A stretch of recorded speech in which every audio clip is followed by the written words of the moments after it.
जय हिंद दोस्तों, स्वागत है आपका हमारे YouTube चैनल में। आज की वीडियो में हम लेकर आए हैं आपके लिए यहाँ पर महत्वपूर्ण क्वेश्चन आंसर हिंदी साहित्य में। तो सभी लोग आ जाइएगा, वीडियो को लाइक कर लें, चैनल को सब्सक्राइब कर लें और ज़्यादा से ज़्यादा वीडियो को शेयर करें।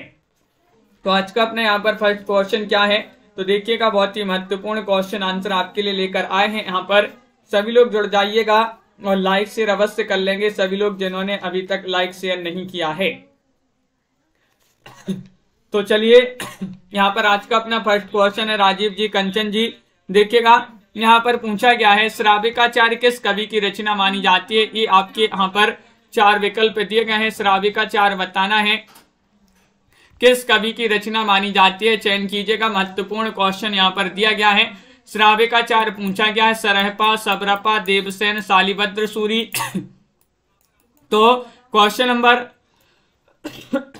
एक आपसे यहाँ पर पूछा गया है श्राविकाचार्य किस कवि की रचना मानी जाती है। तो आप सभी का यहाँ पर सही आंसर आ रहा है, ये देवसेन की रचना मानी जाती है। अब अपन आदिकाल से बिल्कुल शुरू से हिंदी साहित्य का आदिकाल जो शुरू से अपन पढ़ रहे हैं, महत्वपूर्ण रचनाएं, क्वेश्चन आंसर। तो चलिए, यहाँ पर देवसेन की रचना मानी जाती है श्राविकाचार्य। क्वेश्चन नंबर आपसे यहाँ पर 2 पूछा गया है, दोहा कोश के रचयिता कौन है। क्वेश्चन नंबर बी आपसे यहाँ पर पूछा गया है आशुगु कवि है, शालिभद्र सूरी हैं, स्वयंभू हैं, सरहपा हैं। ये 4 विकल्प आपके दिए गए हैं। क्वेश्चन नंबर 2 में आप सभी को सही आंसर बताना है, दोहा कोश के रचयिता कौन माने जाते हैं। और बहुत ही महत्वपूर्ण क्वेश्चन यहाँ पर दिया गया है और आप सभी का सही आंसर आ रहा है यहाँ पर विकल्प नंबर डी, यानी कि सरहपा। सरहपा की रचना मानी जाती है दोहा कोश। विकल्प नंबर डी वाला जो विकल्प है वह आपका सही आंसर है। भरतेश्वर बाहुबली रास किसकी रचना है। क्वेश्चन नंबर 3 आपसे यहाँ पर पूछा है जिनधर्म सूरी की रचना है, सुमति गढ़ी की रचना है, धनपाल की रचना है, शालिभद्र सूरी की रचना है। 3 में आप सभी लोग चयन कीजिएगा। भरतेश्वर बाहुबली रास किनकी रचना मानी जाती है, ये आपको चयन करना है। 3वां क्वेश्चन है, महत्वपूर्ण यहाँ पर दिया गया है। और भरतेश्वर बाहुबली रास के रचनाकार शालिभद्र सूरी माने जाते हैं। विकल्प नंबर डी आप सभी का यहाँ पर सही आंसर होगा, बिल्कुल सही, बहुत बढ़िया। अगला क्वेश्चन यहाँ पर देखिएगा, कंचन जी, अनंत जी, तनु जी। क्वेश्चन नंबर आपसे यहाँ पर 4 पूछा गया है परमात्म प्रकाश व योगसार गद्य रचनाओं के रचयिता कौन माने जाते हैं। क्वेश्चन नंबर 4 आपसे पूछा है रामसेन है, जो हिंदू हैं, रोडा है या फिर दुष्यंत है। क्वेश्चन नंबर 4 में आप सभी लोग चयन कीजिएगा। परमात्म प्रकाश और योग सार गद्य रचनाओं के रचयिता कौन माने जाते हैं। तो कविता जी, बिल्कुल सही आंसर आ रहा है आप सभी का। 4 में विकल्प नंबर 2 आप सभी का सही आंसर है, जो हिंदू की ये रचनाएं मानी जाती हैं। विकल्प नंबर बी वाला जो है वह आप सभी का यहाँ पर सही आंसर होगा। वर्ण रत्नाकर के रचनाकार कौन माने जाते हैं, तो बताइएगा। क्वेश्चन नंबर 5 आपसे पूछा गया है ज्योतिष ठाकुर हैं, लक्ष्मीधर हैं, सोमप्रभ सूरी हैं, देवसेन हैं। क्वेश्चन महत्वपूर्ण है। 5वां क्वेश्चन यहाँ पर पूछा गया है और अपन इसको याद किया था कि वर्ण रत्नाकर के रचनाकार कौन माने जाते हैं, ज्योतिष और ठाकुर माने जाते हैं। अपन वर्ण जो है, वर्ण अक्षर अपन पढ़ते हैं तो ज्योति पढ़ते हैं, ज्योति से ज्योतिष और ठाकुर आपका सही आंसर है। वर्ण से वर्ण रत्नाकर। भाषा सर्वेक्षण किसकी रचना है। क्वेश्चन नंबर 6 आपसे पूछा गया है श्याम सुंदर दास, गिरियसन, हजारी प्रसाद द्विवेदी और या फिर रामचंद्र शुक्ल। क्वेश्चन नंबर 6 में आपको बताना है, पिंकी जी, वंदना जी, भाषा सर्वेक्षण किसकी रचना मानी जाती है, 6 में बताना है। तो 6 में आप सभी का सही आंसर है विकल्प नंबर 2, यानी कि गिरियसन आप सभी का सही आंसर है। विकल्प नंबर 2 आप सभी का सही आंसर है। बहुत बढ़िया, सभी लोगों ने यहाँ पर सही आंसर बताया है। अगला क्वेश्चन यहाँ पर पूछा गया है, क्या पूछा गया है कि हिंदी साहित्य का प्रथम इतिहास इस्तवार दाला लिटरेचर हिंदुस्तानी किस भाषा में लिखा गया। भाषा आपसे पूछा गया 7 में, और इसकी भाषा मानी जाती है अंग्रेजी, हिंदी, फ्रेंच या जर्मन। इसकी आपको रचनाकार भी बताना है। इस्तवार दाला लिटरेचर हिंदुस्तानी के रचनाकार कौन माने जाते हैं, और आपको बताना है किस भाषा में रचित है। तो 7 में आप सभी का 3 सही आंसर है। ये रचित है किस भाषा में, तो फ्रेंच आपका सही आंसर होगा। फ्रेंच आपका सही आंसर है। विकल्प नंबर 3 जिन्होंने भी चयन किया है उन सभी का बहुत बढ़िया सही आंसर सभी लोगों ने बताया है। सच्चे अर्थ में माना जाने वाला हिंदी साहित्य का पहला इतिहास the modern vernacular literature of Hindustan के रचयिता कौन माने जाते हैं, बताइए। गारसादा तासी माने जाते हैं द इस्तबार द ला लिटरेचर इन द हिंदुस्तानी की। लेकिन सच्चे अर्थों में माने जाने वाला हिंदी साहित्य का पहला इतिहास the modern vernacular literature of Hindustan के रचयिता कौन माने जाते हैं। तो क्वेश्चन नंबर 8 में आप सभी का सही आंसर आ रहा है विकल्प नंबर 2 यानी कि जॉर्ज ग्रियर्सन। जॉर्ज ग्रियर्सन आप सभी का यहाँ पर बी वाला जो विकल्प है भाई आप सभी का सही आंसर होगा। बहुत बढ़िया सभी लोगों ने, मनीष पांडे जी सभी लोगों ने सही आंसर बताया है। क्वेश्चन नंबर 9 यहाँ पर देखिएगा, हिंदी भाषा में लिखा जाने वाला हिंदी साहित्य का प्रथम इतिहास कौन सा माना जाता है, बताइए। शिवसेन सरोज है, मिश्र बंधु विनोद है, हिंदी साहित्य का आलोचनात्मक इतिहास है या हिंदी साहित्य का इतिहास, बताइए। क्वेश्चन नंबर 9 में आपको चयन करना है हिंदी भाषा में लिखा जाने वाला हिंदी साहित्य का प्रथम इतिहास कौन सा प्रथम इतिहास माना जाता है, कौन सा। 9 में आप सभी का सही आंसर होगा विकल्प नंबर 1। बहुत सारे लोग बता रहे हैं शिवसेन सरोज आपका सही आंसर है। क्या है सही आंसर, शिवसेन सरोज आपका सही आंसर होगा। बहुत बढ़िया, बिल्कुल सही। अगला क्वेश्चन यहाँ पर देखिएगा, क्वेश्चन नंबर 10 आपसे पूछा गया है कि अब उत्तर अपभ्रंश को पुरानी हिंदी कहने वाले विद्वान कौन हैं। आचार्य रामचंद्र शुक्ल हैं, राम कुमार वर्मा हैं, हजारी प्रसाद द्विवेदी हैं या फिर चंद्रधर शर्मा गुलेरी हैं। 10 में आपको सही आंसर बताना है, बताइए।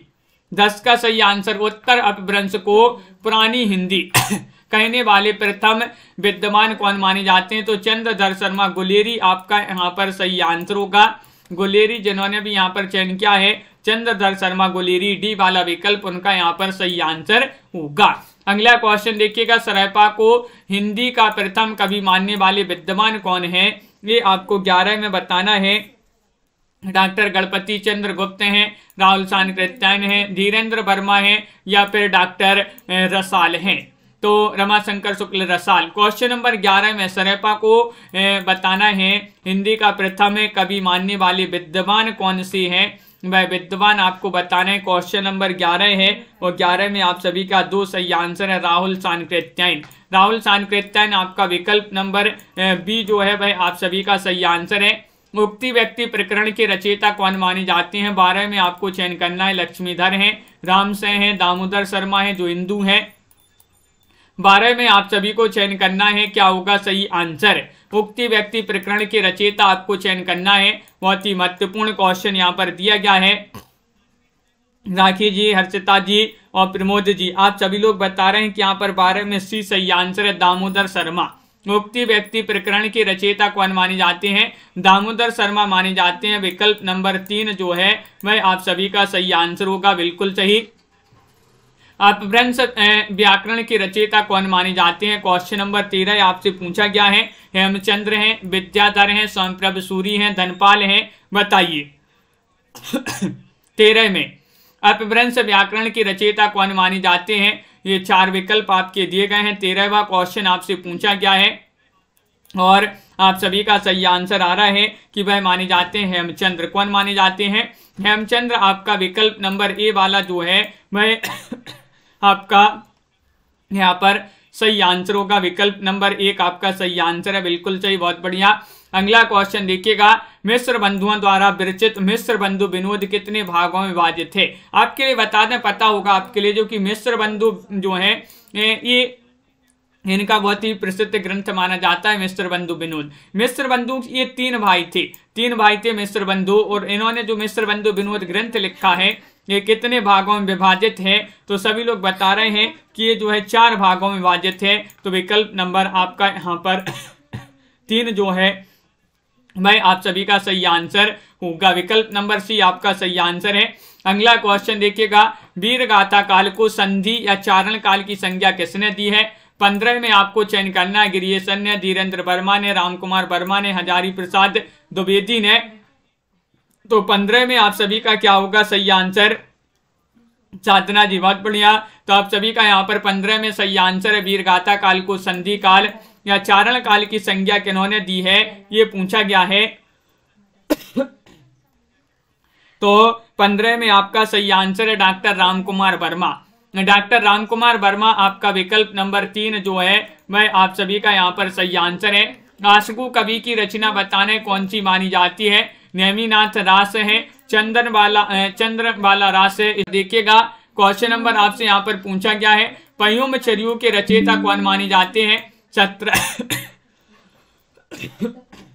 17 में आपको चयन करना है, पयुम चरियू के रचयिता कौन माने जाते हैं? बताइएगा। माही जी पुष्पदंत हैं, धनपाल हैं, अब्दुल रहमान है, शंभू है।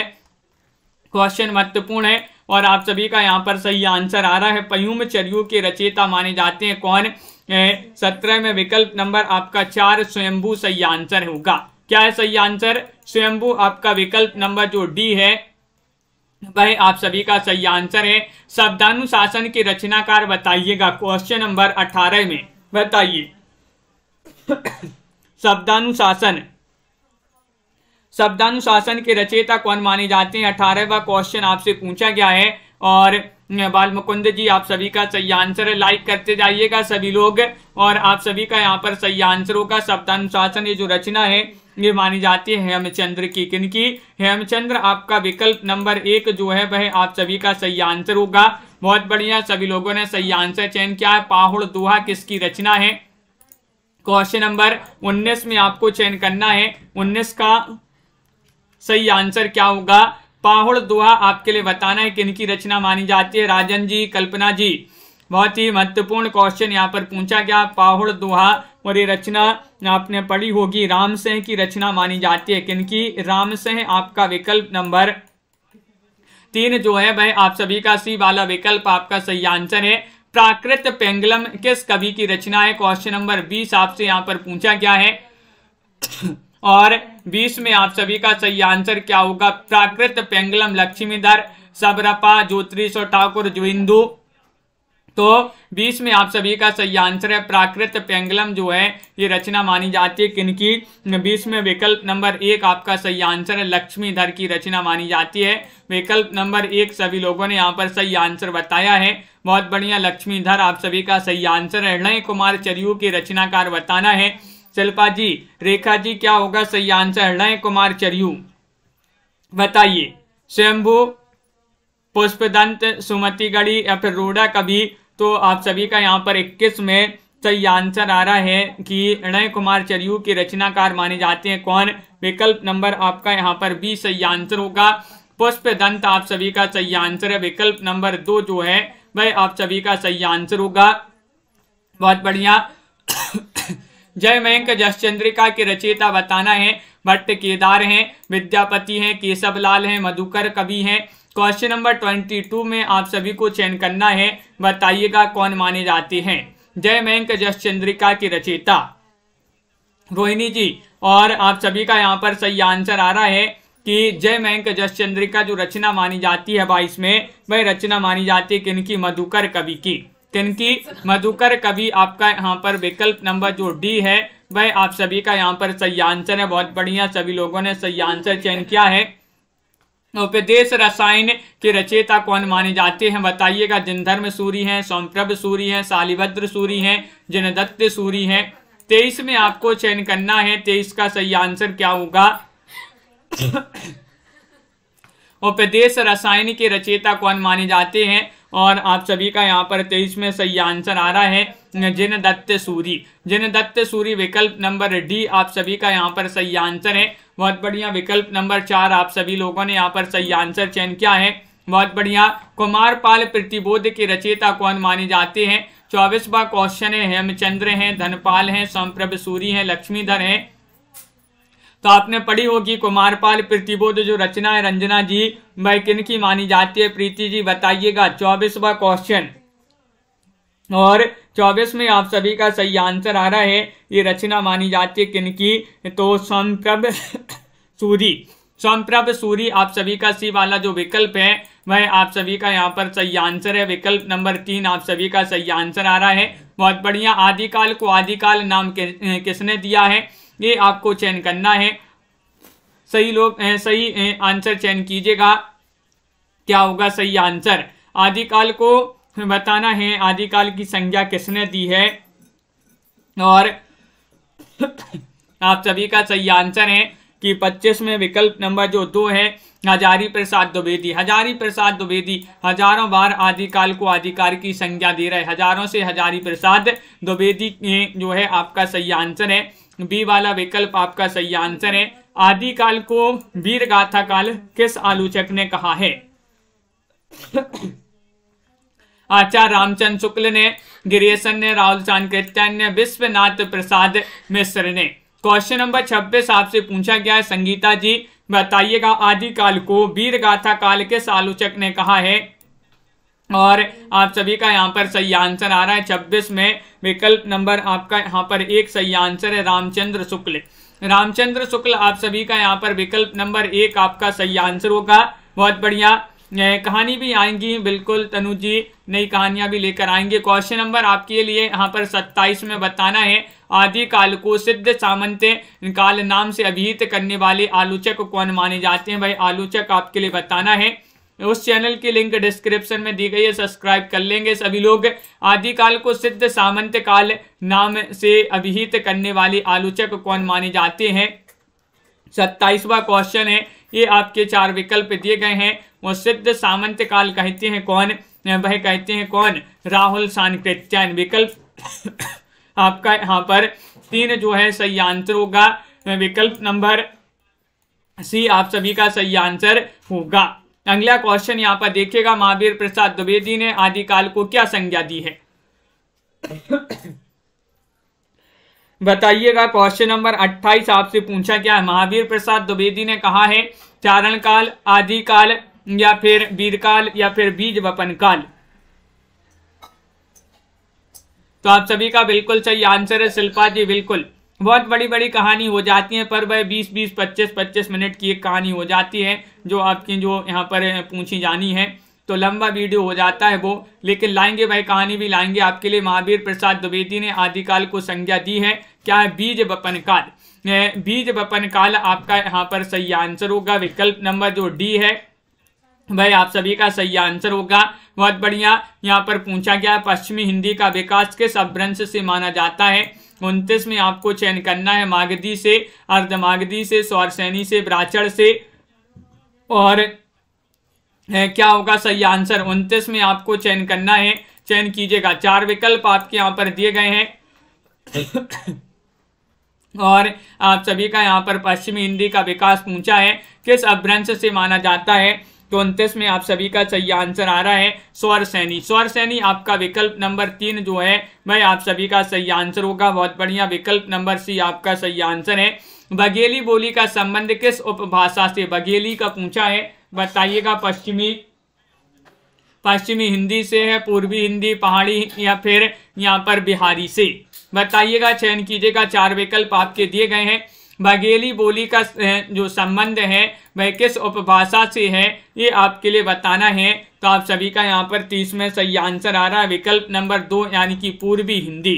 पूर्वी हिंदी बिल्कुल सही आंसर है। बहुत बढ़िया, सभी लोगों ने सही आंसर चयन किया है। सभी क्लासें आपकी कंटिन्यू चल रही हैं मुकनद जी। अगला क्वेश्चन यहाँ पर देखिएगा, पूर्वी हिंदी का उद्भव किस अपभ्रंश से माना जाता है। जिनके पास जो है नोटिफिकेशन नहीं जाता है तो वह चैनल को सब्सक्राइब कर लें, बेल आइकन दबाएं, ऑल पर क्लिक करें ताकि और लाइव क्लास वीडियो की जो नोटिफिकेशन है वह आपके यहाँ तक पहुंचे। और जिसके पास तो भी नहीं आता है तो टेलीग्राम ग्रुप की लिंक डिस्क्रिप्शन में दी है, वहां पर आपके लिए हर क्लास की लिंक भेज दी जाती है। तो टेलीग्राम ग्रुप से अवश्य जुड़िएगा सभी लोग।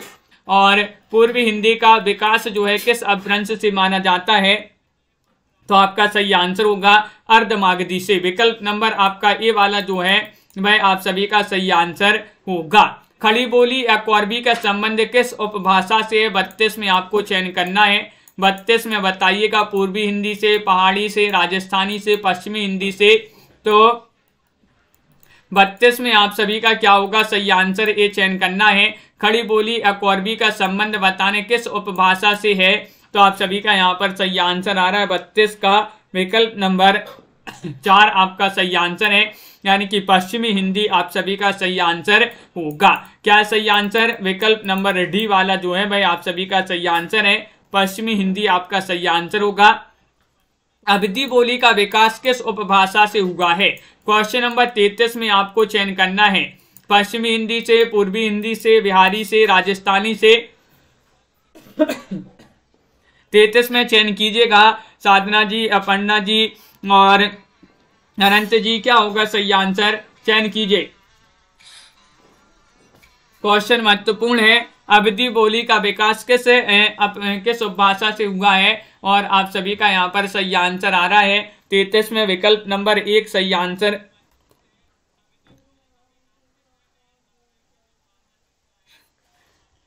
तो बिल्कुल सही आंसर है यहाँ पर आपका। अवधी बोली 33 में पूछा गया है। 33 का क्या होगा सही आंसर? अवधी बोली का विकास बताना है। बताइए, अवधी बोली का विकास किस उपभाषा से हुआ है? और आप सभी का यहां पर सही आंसर होगा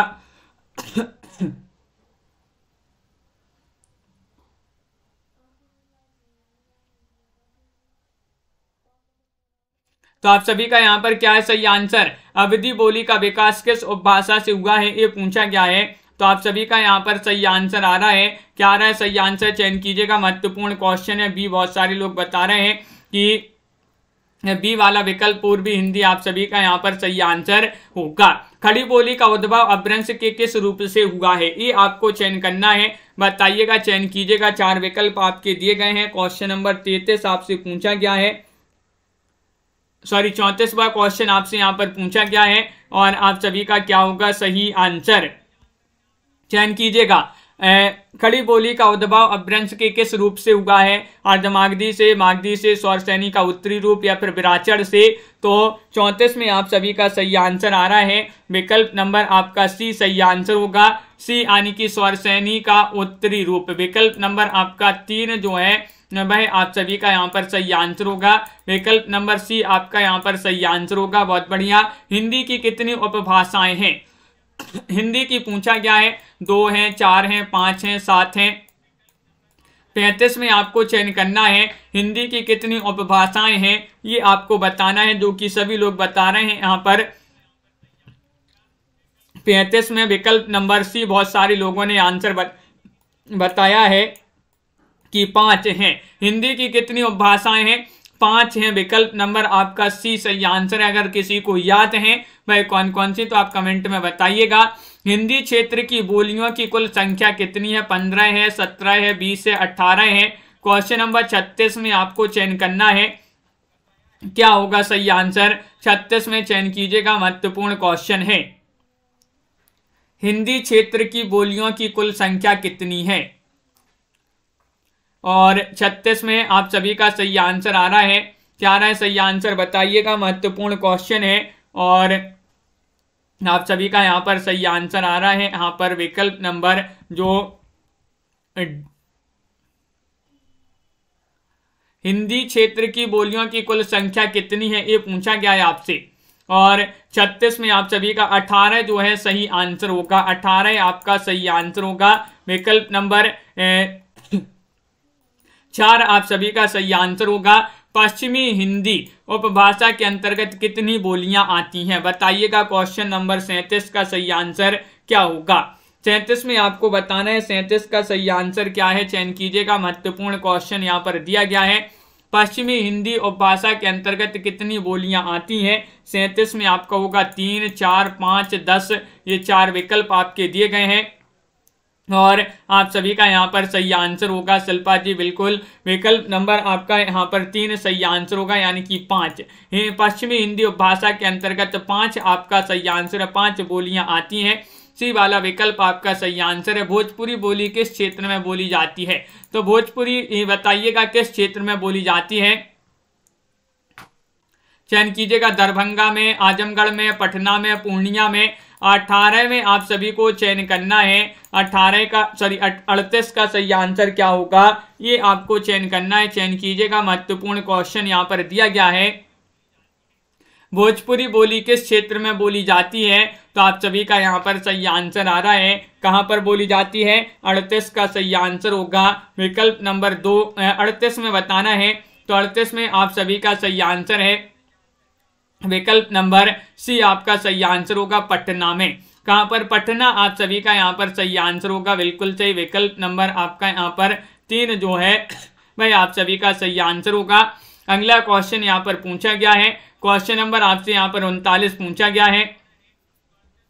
क्या है सही आंसर? यहाँ पर मैथिली बोली का क्षेत्र आपके लिए बताना है। 39 में क्या होगा सही आंसर, बताइए। हाँ, बोली तो यहाँ पर चारों जगह जाती है, लेकिन मेन जो है आपका यहाँ पर पटना सही आंसर लगा देते हैं। मैथिली का बोली क्षेत्र बताना है, मैथिली का बोली क्षेत्र बताइएगा। गोरखपुर है, लखनऊ है, चंपारण है, मुंगेर है। तो क्वेश्चन नंबर 39 है, 39 में आपका डी सही आंसर होगा। क्या होगा सही आंसर? मुंगेर। मुंगेर आपका यहाँ पर विकल्प नंबर 4 जो है भाई आप सभी का सही आंसर है।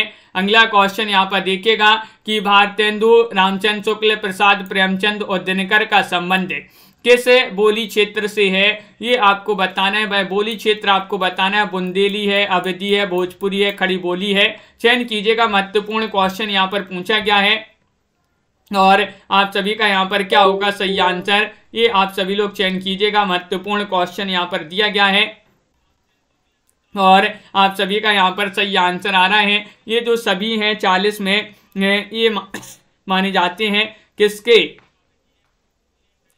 विकल्प नंबर आपका यहाँ पर क्या होगा सही आंसर? भोजपुरी होगा सही आंसर 40 में। 40 में आपका भोजपुरी सही आंसर है। विकल्प नंबर सी आपका यहाँ पर सही आंसर होगा।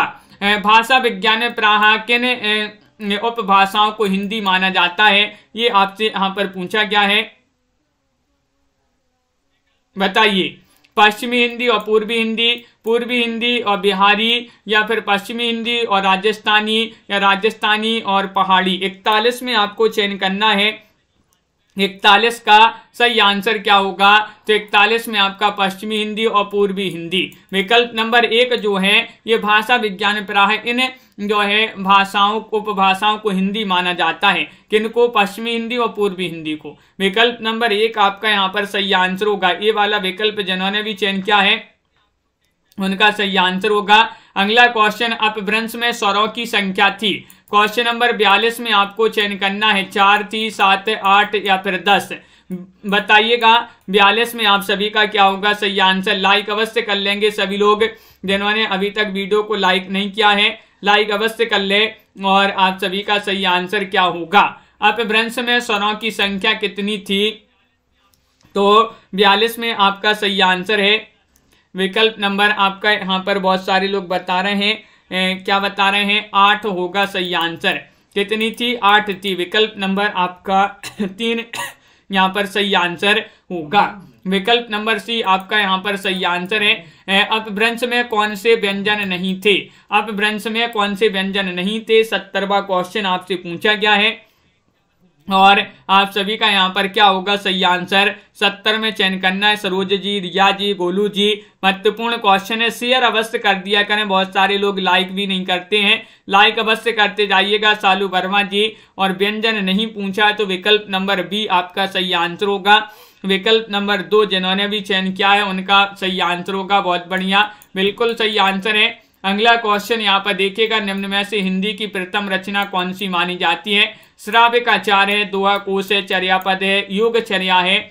देखिएगा ये क्वेश्चन महत्वपूर्ण, हिंदी की प्रथम रचना आपसे पूछा गया है, कौन सी मानी जाती है ये आपको बताना है और साथ में ये भी बताना कि किसकी मानी जाती है, भाई किसकी रचना है ये आप चयन कीजिएगा। क्वेश्चन महत्वपूर्ण है। 44वां क्वेश्चन आपसे पूछा गया है और 44 में सभी लोग बता रहे कि श्राव्यकाचार्य, श्राव्यकाचार्य जो रचना है हिंदी की प्रथम रचना मानी जाती है। बिल्कुल सही, बहुत बढ़िया, सभी लोगों ने सही आंसर चयन किया है। विकल्प नंबर 1 आपका सही आंसर है, जो कि सभी लोगों ने यहाँ पर सही आंसर बताया है। अगला क्वेश्चन देखिएगा, आदिकाल को वीर काल की संज्ञा देने वाले आलोचक कौन मानी जाती है? श्राव्यकाचार्य जो है आचार्य देवसेन जो हैं, आचार्य देवसेन, उनकी रचना मानी जाती है श्राव्यकाचार्य। हिंदी की प्रथम रचना मानी जाती है और आदिकाल को वीर काल की संज्ञा देने वाले आलोचक कौन माने जाते हैं? 45 में आपसे पूछा गया है। ये 4 विकल्प आपके यहाँ पर दिए गए हैं, तो 45 में आप सभी का सही आंसर आ रहा है।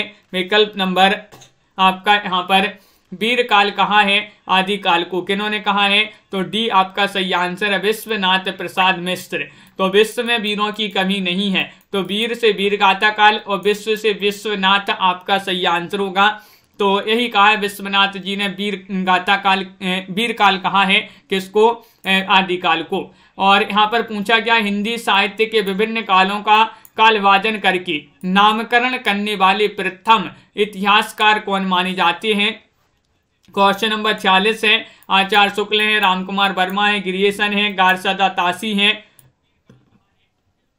46 में आपको चयन करना है। 4 विकल्प आपके यहाँ पर दिए गए हैं। महत्वपूर्ण क्वेश्चन यहाँ पर पूछा गया है और आप सभी का यहाँ पर 46 में विकल्प नंबर जो 3 है वह आप सभी का सही आंसर है। अनंत जी ग्रिएशन आपका सही आंसर होगा। जॉर्ज ग्रिएशन जो है वह सही आंसर है। अगला क्वेश्चन देखिए, संदेश राशक खंड काव्य की रचयिता आपके लिए बताना है। ये किन की रचना मानी जाती है? बताइएगा, चयन कीजिएगा। संदेश राशक बताना है किन की रचना मानी जाती है। 47वां क्वेश्चन यहाँ पर पूछा गया है, धनपाल, अब्दुल रहमान, विद्यापति, अमीर खुसरो। तो अपन ने इसको याद किया था कि अब संदेश दूर नहीं है भेजना, अब संदेश दूर नहीं है, दूर से अब्दुल रहमान जो है उन्हीं की रचना मानी जाती है। संदेश से संदेश राशक। विकल्प नंबर आपका यहाँ पर बी वाला जो है वह सही आंसर है, अब्दुल रहमान। अब संदेश दूर नहीं है भेजना, तो संदेश से संदेश राशक, दूर से अब्दुल आपका सही आंसर होगा। अब्दुल भी होता है, अब्दुल भी कहीं कहीं आपके लिए मिलता है। खुमाण रासों के रचनाकार बताना है। 48वां क्वेश्चन यहाँ पर पूछा गया है, नरपति नाल है, दलपति विजय है, सारंगधर है, जगनिक है। खुमाण रासों के रचनाकार कौन माने जाते हैं? बताइएगा, चयन कीजिएगा सभी लोग। सभी के कमेंट यहाँ पर देखते जा रहे हैं और सभी लोग लाइक अवश्य करते जाइएगा। 48 में आप सभी का सही आंसर आ रहा है, दलपति विजय। दलपति विजय आपका यहाँ पर सही आंसर होगा। विकल्प नंबर बी दलपति विजय या दलपति विजय जो है सही आंसर है। दीपक जी, निम्न में से कौन सा रासो काव्य आल्हा खंड के नाम से प्रचलित है? आल्हा खंड आपने पढ़ा होगा, बताइएगा। हम्मीर रासो, पृथ्वीराज रासो, बीसलदेव रासो या परमाल रासो। आल्हा खंड में आल्हा और ऊदल नामक 2 वीर सरदारों की वीरता का इसमें वर्णन किया गया है। आल्हा खंड में जो है ये आल्हा खंड जो है जगनिक की रचना मानी जाती है और इसको अन्य नाम से भी प्रचलित है। ये नाम है कौन सा? परमाल रासो। परमाल रासो के नाम से भी ये प्रचलित है आल्हा खंड। तो विकल्प नंबर आपका जो डी है वह आप सभी का यहाँ पर सही आंसर होगा। निम्न में से मूलतः गे रासो काव्य कौन सा है? खुमाण रासो है, परमाल रासो, बीसलदेव रासो या हम्मीर रासो है। चयन कीजिएगा। बहुत ही महत्वपूर्ण क्वेश्चन यहाँ पर दिया गया है और 4 विकल्प भी आपके यहाँ पर दिए गए हैं। सभी लोग सही आंसर चयन करते जाइएगा।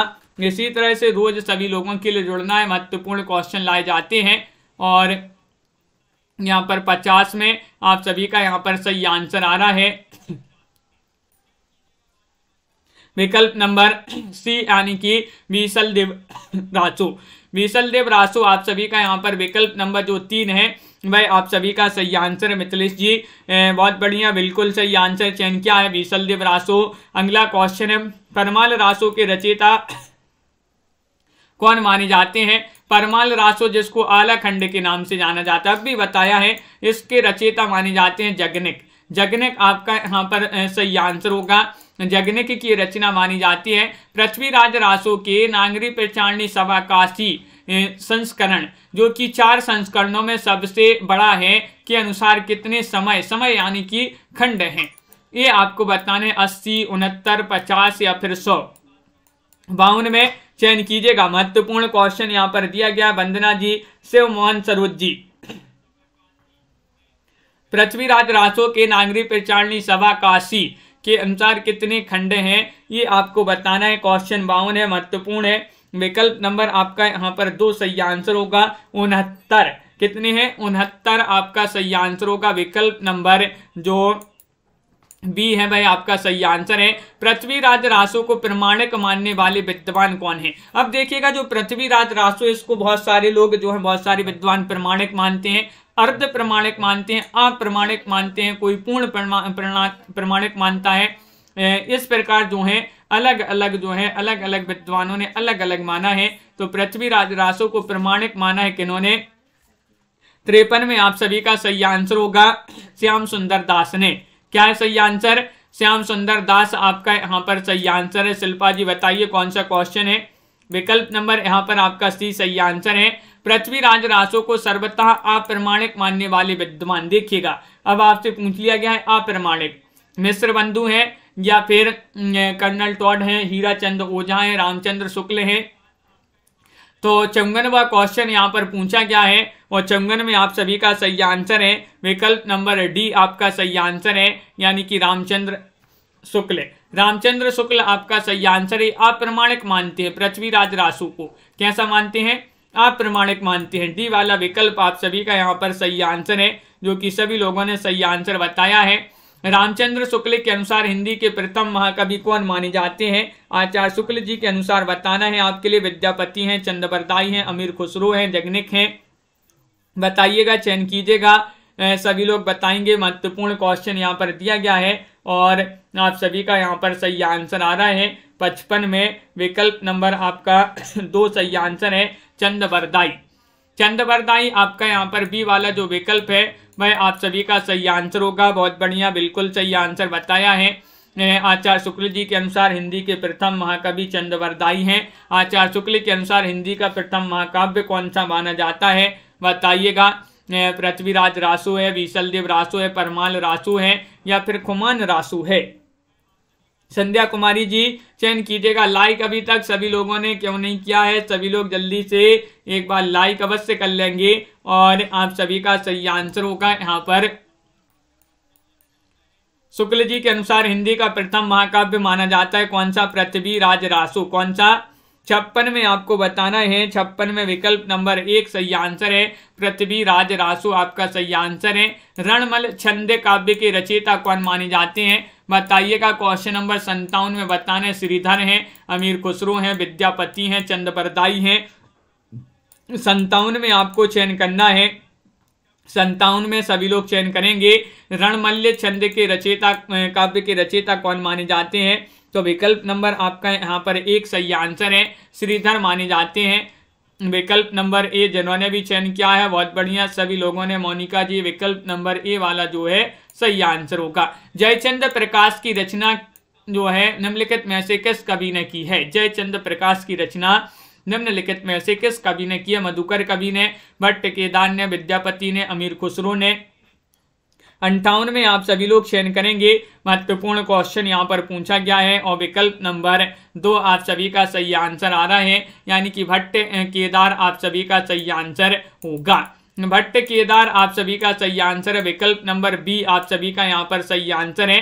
बहुत बढ़िया, बिल्कुल सही। निम्नलिखित पंक्तियों की रचयिता का नाम बताइएगा कौन माने जाते हैं? पुरुष कहानी हो कहूँ जसुपत्थावे पुण्य, ये आपको बताना है। 59 में ये जो कहा आपकी यहाँ पर पंक्तियां दी गई हैं, ये अमीर खुसरो, विद्यापति, भट्ट केदार, मधुकर कवि, किनकी ये पंक्तियां मानी जाती हैं? ये पूछा गया है। पुरुष कहानी हो कहो जसुपत्थावे पुण्य, और आप सभी का सही आंसर होगा विकल्प नंबर बी। बहुत सारे लोग बता रहे हैं कि विद्यापति। अब एक क्वेश्चन पूछा जाता है कि विद्यापति जो हैं इन्हीं से संबंधित एक क्वेश्चन पूछा जाता है कि मैथिल कोकिल, मैथिल कोकिल जो है किन्हें कहा जाता है? तो विद्यापति को कहा जाता है मैथिल कोकिल, याद रखिएगा। और अगला क्वेश्चन है कि आध्यात्मिक रंग के चश्मे आजकल बहुत सस्ते हो गए हैं, उन्हें चढ़ाकर जैसे कुछ लोगों ने गीत गोविंद के पदों को आध्यात्मिक संकेत बनाया है, वैसे ही विद्यापति के इन पदों को भी। ये आपको चयन करना है। क्या होगा सही आंसर? हजारी प्रसाद द्विवेदी, नामवार सेन या फिर यहाँ पर रामचंद्र शुक्ल या फिर डॉक्टर नगेंद्र? बताइए। 60वां क्वेश्चन महत्वपूर्ण है और विकल्प नंबर आपका 3 यहाँ पर सही आंसर आ रहा है कि रामचंद्र शुक्ल यहाँ पर सही आंसर है। विकल्प नंबर सी जिन्होंने भी चयन किया है उनका सही आंसर होगा। बहुत बढ़िया। अगला क्वेश्चन, ये पंक्तियां तो बहुत ही महत्वपूर्ण प्रसिद्ध पंक्तियां मानी जाती हैं। कौन सी? कि 12 बरस लो कूकर जीवे अरु 13 लो जिया सयार, बरस 18 छत्री जीवे आगे जीवन को धिक्कार। बताइएगा ये पंक्तियां जो है किन की मानी जाती हैं? बरस 18 12 वर्ष लो कुकर जीवे अरु 13 लो जिये 4 वर्ष 18 छत्री जीवे आगे जीवन को धिक्कार। ये रचनाएं मानी जाती हैं किनकी? 61 में ये पंक्तियां मानी जाती हैं किनकी? तो विकल्प नंबर 4 बहुत सारे लोग बता रहे जगनिक। जगनिक आपका सही आंसर होगा। डी वाला विकल्प जो है वह आप सभी का सही आंसर है। बहुत बढ़िया, सभी लोगों ने बिल्कुल सही तरीके से यहाँ पर आंसर दिए हैं सभी के द्वारा। बहुत बहुत धन्यवाद सभी के लिए। इसी तरह से रोज जुड़िएगा और वीडियो का जो है लाइक कीजिएगा। फ्री लाइव क्लासें आपके लिए बिल्कुल फ्री लाइन जा रही हैं, तो सभी फ्री लाइव क्लासों का फायदा लीजिएगा। जल्दी आपकी जो है एग्जाम डेट भी आ जाएगी, तो अपनी पढ़ाई को जो है निरंतर रखिएगा और बीच में गैप नहीं करना है, नहीं तो जो भी याद किया वह भी आप भूल जाएंगे। तो सभी के लिए इसी तरह से डटे रहना है, पढ़ाई करते रहना है और लगे रहना है। सभी के लिए बहुत बहुत धन्यवाद। इसी तरह से जुड़िएगा सभी लोग। गोलू जी, प्रमोद जी, कल्पना जी, साधना जी, देवव्रत जी और साधना जी, अनिल जी, राखी जी, अनंत जी, प्रमोद जी, तनु जी, देवव्रत जी, नीतू जी, रंजना जी, साधना जी, अनिल जी, प्रिंसी जी, वंदना जी, ममता जी, सुनैना जी, बिंदु जी, आनंद जी, रिया जी, कल्पना जी, शिवमोहन जी और दीपक पवार जी, बिंदु जी, मिथिलेश जी, रिया जी, रीता जी, हर्षिता जी और तनु जी, मुकनत जी, मनीषा, शिवी जी, संध्या जी, रेखा जी, शिल्पा जी, पिंकी जी और राखी जी, कंचन जी, सभी को बहुत बहुत धन्यवाद। गोलू जी और ममता श्रीवास्तव जी, सभी के लिए अनंत जी। इसी तरह से जुड़े रहना है। अपर्णा जी और प्रीति बघेल जी,